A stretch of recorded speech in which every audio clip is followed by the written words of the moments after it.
in that they require the consumer to make a choice. And I think that's a really important element. We're not just banning something. In the case of straws, it is an ask first. You can still get a straw if you want one or you need one.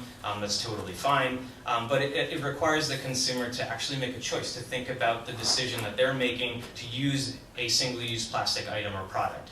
The same is true with the bag bill. So it is a ban on plastic bags, yes, but an important component of that is a fee on paper bags. We don't want to incentivize customers to go from using a plastic bag to a paper bag. There's higher costs associated, there's carbon footprint issues with that are associated. It may not be a better environmental choice. Instead, we want the consumer to make the choice to switch from disposable to reusable. So they're forced, even though that fee is 5 cents, they are forced to make that decision. It's behavioral economics.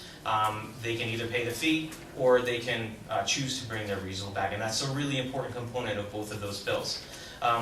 One thing that we did talk about as a task force was how a fee on bags would affect vulnerable Rhode Islanders, so seniors, low-income residents, etc. And so in our recommendations to the governor, we asked the state to take the lead in creating a program that would purchase and distribute reusable bags to vulnerable populations in Rhode Island, with the help of the business community and the advocacy community, just as a team, kind of team up on this and make sure that those free bags get into the hands of the folks that need them, and so no one is unduly burdened by the implementation of this bill. So we support all three. I also want to echo the thanks to Senator Miller for his years of leadership on this issue. We can talk about polystyrene. Obviously, we are in favor of prohibiting polystyrene at some point, and we can talk about that further. But Senator Miller has done really great work over the past several years, just leading the charge in this building on this issue, and I can't thank him enough for his leadership on that. So I'll stop there. I'll take any questions that you may have.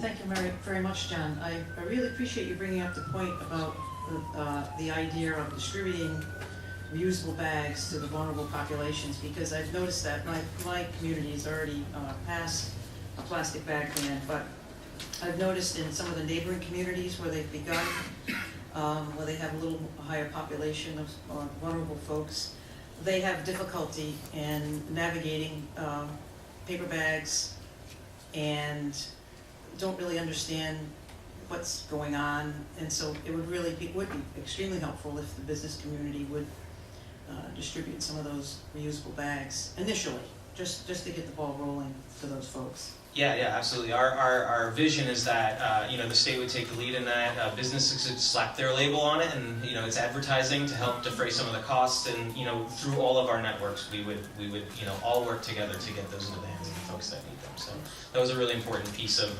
the consensus that we came to as a group. Thank you. Any questions, comments? Thank you very much. Thank you. Sarah? Thank you for having us. I'm Sarah Bracco with Rhode Island Hospitality. Our president and CEO, Dale Venturini, was the co-chair of the Plastic Commission, and John kind of went through the major points of the bill, but we did want to highlight a few things in that is the reason why we're supporting it. The biggest issue is, or the greatest thing about this process was that this was really the first time that the business community has been engaged and part of the conversation with the environmental community to implement these types of bills. Largely, as we see across the municipalities that have done this, our concerns, our issues, how this might impact the business community have largely been ignored. And I think what that shows is this bill has been introduced for many years. The business community has always opposed it. It's never moved forward, and as soon as the business community was engaged, we came to the table in good faith, and now we have a bill in front of us that pretty much every single major association, business association, is in support of. So we think from taking that perspective, moving forward on these types of issues, we ask that we always be considered and be part of the conversation before the legislation actually gets put in. As John and I were talking today, it's much nicer for us to come up here and be in agreement on an issue as opposed to fighting it. Two things that were really important to the hospitality community in 410 was the first one being uniformity. Our current regulatory climate is essentially a patchwork of laws. There are several communities across the state that have different plastic bag laws. This has really been a huge problem for businesses. We have to implement a different law in every single town that we implement, which is pretty much impossible to do. And it causes a lot of frustration. It adds cost to anything that we're doing. The other thing that we do like in this, and once again, this is kind of an ask for all legislation, is that we have realistic effective dates.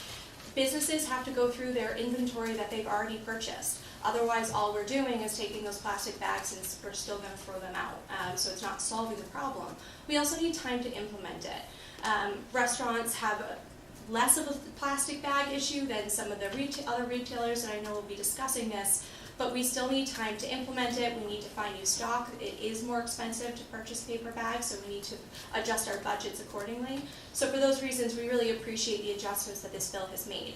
As for 202, which addresses plastic straws, we're also in support of this. We do have a few minor amendments that we have spoken to the sponsor about that we hope will be incorporated. Last summer, Rhode Island Hospitality actually implemented this program on a voluntary basis. We had all of our major restaurant groups in the state sign on to this as part of a recognition that this is really an issue that we need to confront. It's our perspective that bans on straws not only unduly burden businesses, but are also discriminatory to people with disabilities who actually need plastic straws to consume liquids. So we think the ask first method is actually a better way of approaching this and has a better way of changing consumer behavior while also being respectful of the fact that we all have different abilities and some of us have the need for tools that others don't. On that, we also are asking that the effective date be pushed out until next January 1st of 2020, so that we have time. It sounds silly that somebody needs some time to adjust to just simply not doing anything, but we know through the voluntary program that we've done, it's a physical habit that people do. So it just takes a little bit of time to actually break the habit of automatically putting a straw in. We also ask that drive-through restaurants be exempted out, if only because it's hard to drink an iced coffee in your car without a straw, and so it's kind of going to be a redundant question because of course you need one to drink it. And then we also ask, much like on plastic bags, that there be a strong uniformity measure. We feel the business community has come to the table on two important issues, and we are giving a lot on this, and in exchange, the one thing that we really ask for is that we only have to adjust to one law as opposed to having to figure out the state law and 39 other cities and towns laws that they might put in addition to that. We'll take any questions. Thank you very much for your testimony. Have any questions? Thank you. Kate? Good afternoon. I'm Kate Weymouth. I'm the Vice President of the Town Council in Barrington. I have a prepared statement about the DEM bill, but I would like to make a couple of comments at the end about the other bills. 6 years ago, Barrington passed the second plastic bag ban in New England and the first in the state of Rhode Island. We amended our ordinance in 2015 out of necessity because the industry had introduced thicker plastic bags with heat-fused handles, having found a loophole in the original bag ban language. So while the industry was in compliance with the letter of the law, it was in clear defiance of the intent, which was and is to reduce plastic pollution. All 10 Rhode Island municipalities, representing nearly 20% of Rhode Island's population, have passed bag bans with uniform and consistent language based on our amended ordinance, as well as those Massachusetts bans passed since 2015, and there are now 93 to date. It is my experience in Barrington that informs my testimony today, and I assume that same experience is why I was appointed to the Governor's Task Force to reduce plastic pollution. While I am in full support of a statewide plastic bag ban and help develop the bill before you now, I have concerns about the uniformity clause. If the state honestly wants uniformity, and I'm all in, why not use the same language as the 10 existing successful laws, as well as those in our neighboring state? State law should be at least as strong, or better still, stronger, if it is to supersede local law. The bill is literally one word away from being as strong as the existing laws. That one word is stitched. Unless a reusable bag is defined as being a stitched bag or a bag with stitched handles, as actual thickness is difficult to determine and enforce, they'll produce thicker plastic bags, stamp them with the word reusable, and claim they can be used for 125 times. Experience has proven otherwise. and these thicker stretched plastic bags are considered a single-use plastic product. Some might argue that there is compromise in all legislation, and there already is for the businesses in this bill by allowing the fee on paper bags to be returned to the retailer, and I'm all in favor of that. By removing the word stitched from this legislation, making it weaker than all local existing laws, makes this a compromise with whom? The plastics industry? The intent of all these bills before you today is to reduce our dependence on single-use plastic products in order to reduce plastic pollution, so compromising with the industry makes no sense. Adding machine washable to the definition of reusable bags would help, but without the word stitched, this bill would be open to industry shrewdness and subversion of the intent of the law, and could actually make the plastic pollution problem worse, especially for the landfill, given the heavier, thicker, single-use plastic bags which would result from this loophole. I urge you to consider requiring reusable bags to be machine washable and be stitched or have stitched handles. If you do so, I would enthusiastically support this bill and congratulate you all for addressing this urgent and critical issue. I thank Senator Miller for bringing to your attention the fact that Barrington was the first Rhode Island town to pass a polystyrene ban, and that ban does include the ban on plastic straws, except for in the event of an ask. The straws need to comply with the Disabilities Act. What was I gonna say?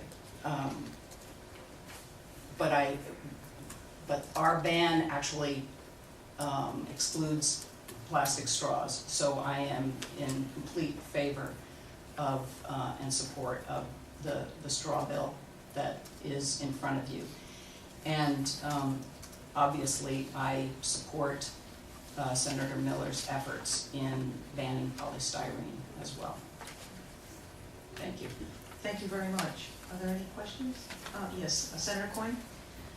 Thank you. And I'd like to welcome Kate to the State House, and thank you for your testimony. Barrington has been a leader in the plastic bag ban and beyond now, and Kate really has been at the forefront. She has led that effort in our town, and I'm proud to be one of the first to ban plastic bags in our state. So thank you for leading the charge, and thank you for sharing your wisdom. Thank you. Thank you for all your work as well, especially staying up until 6 a.m. Thank you all, and thank you for your participation on the Governor's Commission as well. Thank you. The next witness, Leader McCaffrey, who is the sponsor of one of the bills.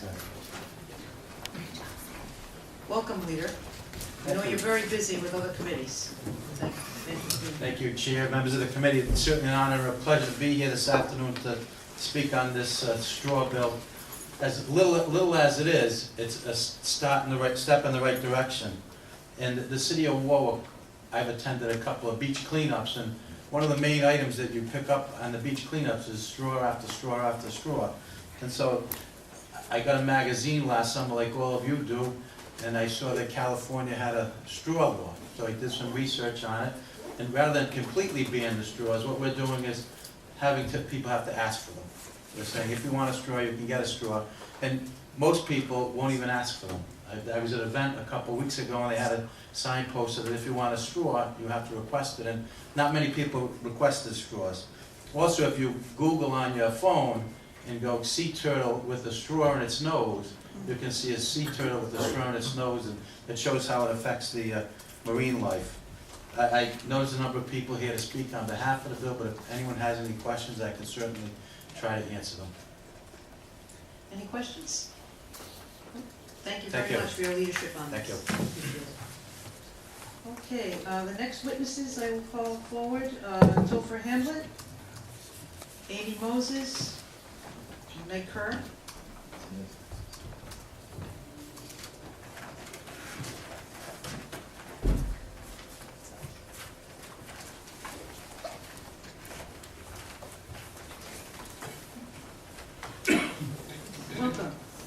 might as well begin.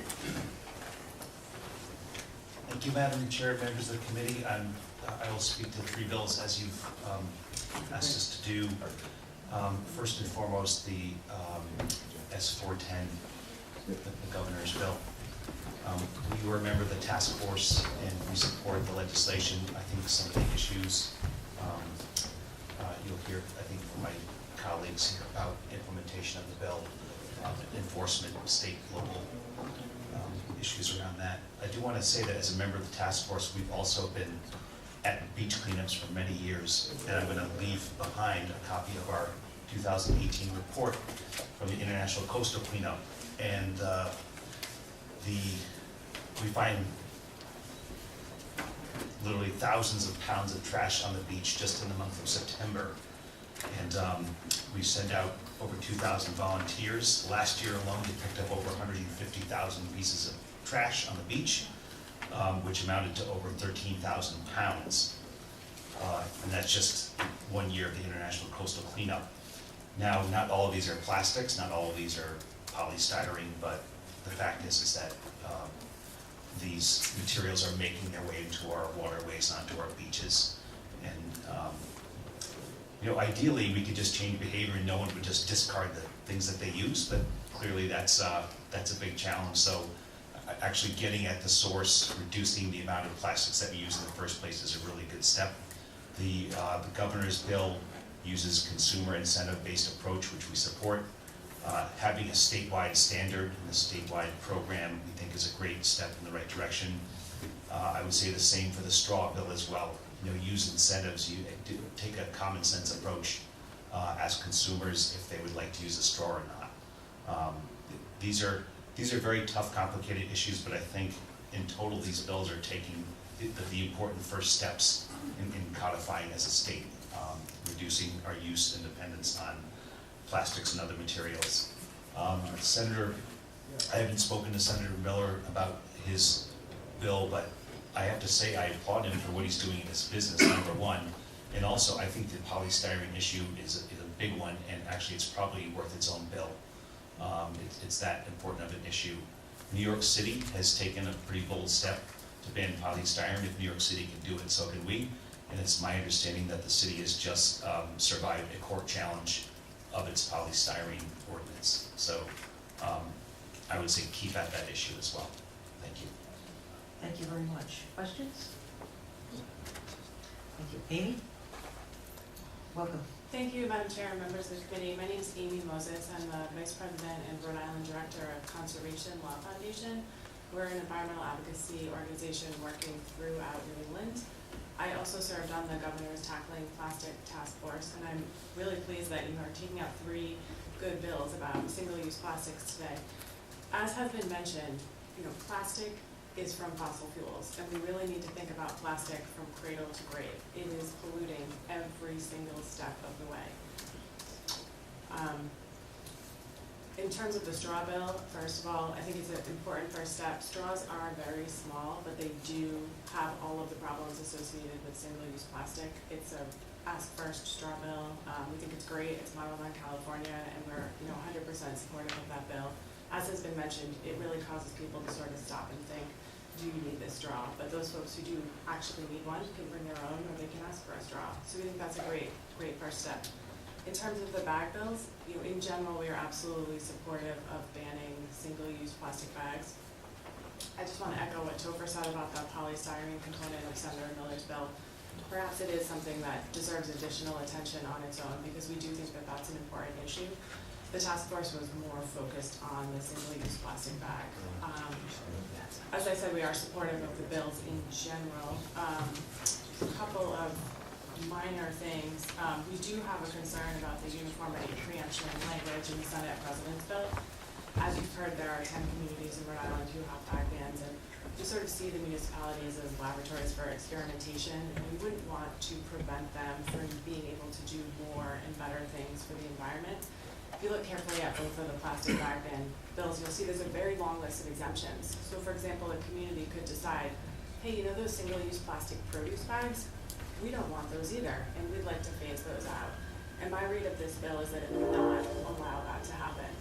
So we understand the need for uniformity in the business community, but we would prefer language that sort of set the statewide law as the floor and then allowed communities to do more on single-use plastics. Be happy to answer any questions. Thank you so much. Questions? Meg? Yes, I'm sorry, thank you, Madam Chair. My name is Meg Kerr. I'm the Policy Director at the Audubon Society of Rhode Island, and thank you for a chance to speak on these 3 bills.